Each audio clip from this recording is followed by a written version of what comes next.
Assalamu alaikum, mano Tato Gubro. Paran, what is government speakers man's chapter?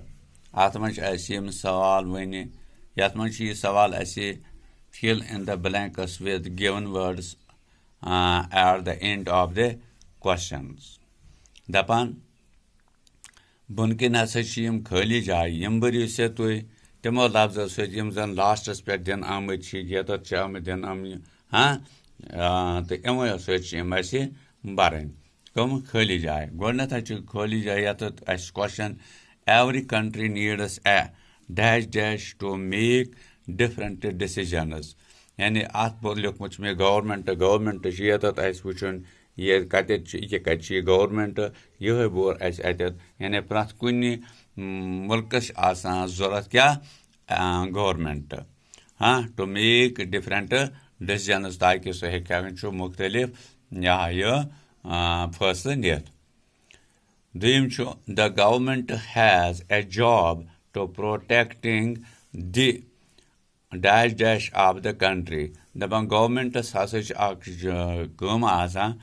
Protecting यानी संभालन क्या the boundaries of the country यम जन boundary हदूद आसान मुल्क तुम आसान प्रोटेक्ट करन यानी तुम आसान सह आसान तमस जॉब सह कम त्रेम यानी बाउंड्री यथ मज ये लिखित कत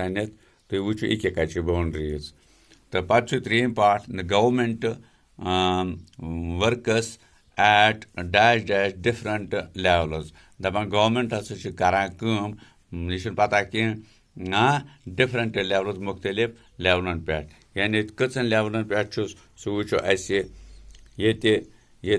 लिखित यम तो जनाब ये कत 3 लेवल्स क्या 3 लेवल्स या ये 3 लोग पे ये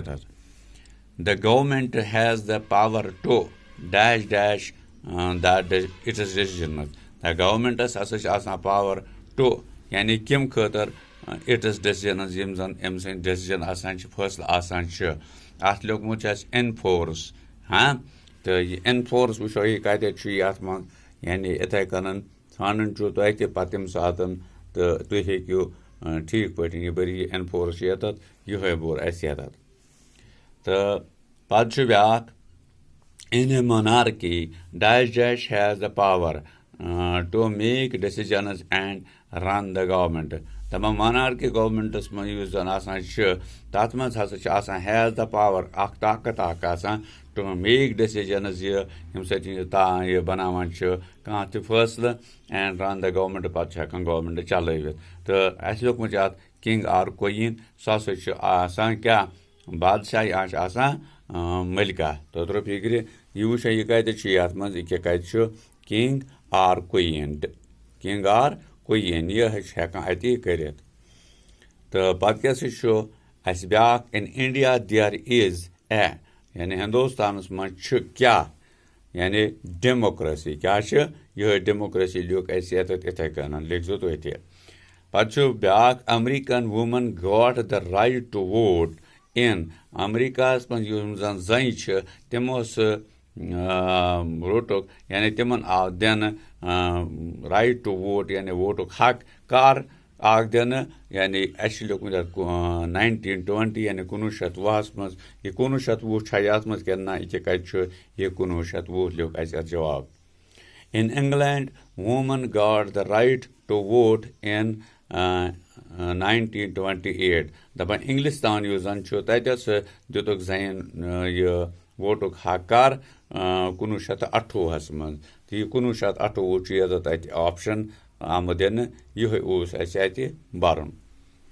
पे नयम today democratic government is called dash dash democracy दपान आजकल यह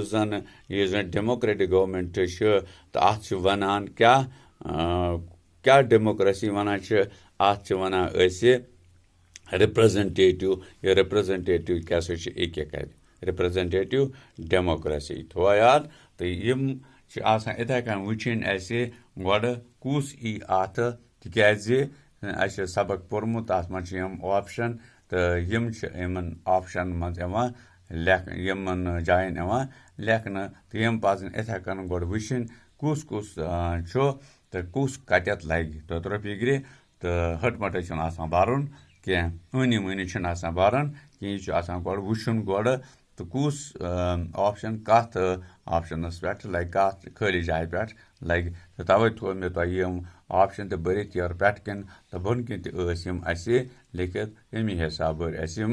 पे कन यमन मौजून जवाब तो यम थो इथे कन टाइपि पे लिखित ताकि तुम हेकू आसानी सान यम खाली जाय एग्जामस मज भरित अगर जन युथ क्वेश्चन ओस तक आमुत ठीक इजाजत शुक्रिया।